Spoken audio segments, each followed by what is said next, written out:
And welcome back to my vlog, The Power of Concentration by Theron Q. Dumont, Part 25, Lesson 12, Concentrate on Wealth, Part 1. I really need to concentrate on wealth for a while. It was never intended that man should be poor. When wealth is obtained under the proper conditions, it broadens the life. Everything has its value. Everything has a good use and a bad use. The forces of mind, like wealth, can be directed either for good or evil. A little rest will recreate forces. Too much rest degenerates into laziness and brainless, dreamy longings. If you acquire wealth unjustly from others, you are misusing your forces. But if your wealth comes through the right sources, you will be blessed. Through wealth, we can do things to uplift ourselves and humanity. Wealth is many persons' goal. It therefore stimulates their endeavor. They long for it in order to dress and live in such a way as to attract friends. Without friends, they would not be so particular of their surroundings. The fact is, the more attractive we make ourselves and our surroundings, the more inspiring are their influences. It is not conducive to proper thought to be surrounded by conditions that are uncongenial and unpleasant. So the first step toward acquiring wealth is to surround yourself with helpful influences, to claim for yourself an environment of culture, place yourself in it, and be molded by its influences. Most great men of all ages have been comparatively rich. They have made or inherited money. Without money, they could not have accomplished what they did. The man engaged in physical drudgery is not likely to have the same high ideals as the man that can command comparative leisure. Wealth is usually the fruit of achievement. It is not, however, altogether the result of being industrious. Thousands of persons work hard who never grow wealthy. Others, with much less effort, acquire wealth.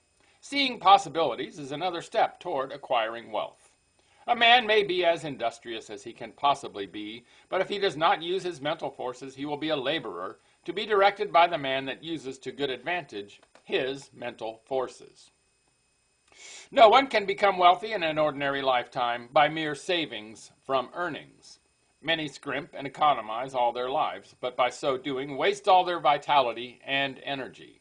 For example, I know a man that used to walk to work. It took him an hour to go and an hour to return. He could have taken a car and gone in 20 minutes. He saved 10 cents a day, but wasted an hour and a half. It was not a very profitable investment unless the time spent in physical exercise yielded him large returns in the way of health. The same amount of time spent in concentrated effort to overcome his unfavorable business environment might have firmly planted his feet in the path of prosperity. One of the big mistakes made by many persons of the present generation is that they associate with those who fail to call out or develop the best that is in them.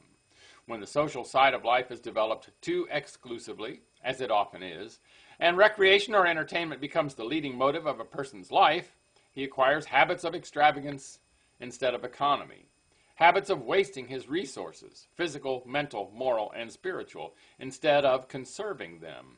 He is, in consequence, lacking in proper motivation. His God-given powers and forces are undeveloped, and he inevitably brings poor judgment to bear upon all the higher relationships of life. While, as to his financial fortunes, he is ever the leaner, often a parasite, and always, if opportunity affords, as heavy a consumer as he is a poor producer. It seems a part of the tragedy of life that these persons have to be taught such painful lessons before they can understand the forces and laws that regulate life. Few profit by the mistakes of others. They must experience them for themselves and then apply the knowledge so gained in reconstructing their lives.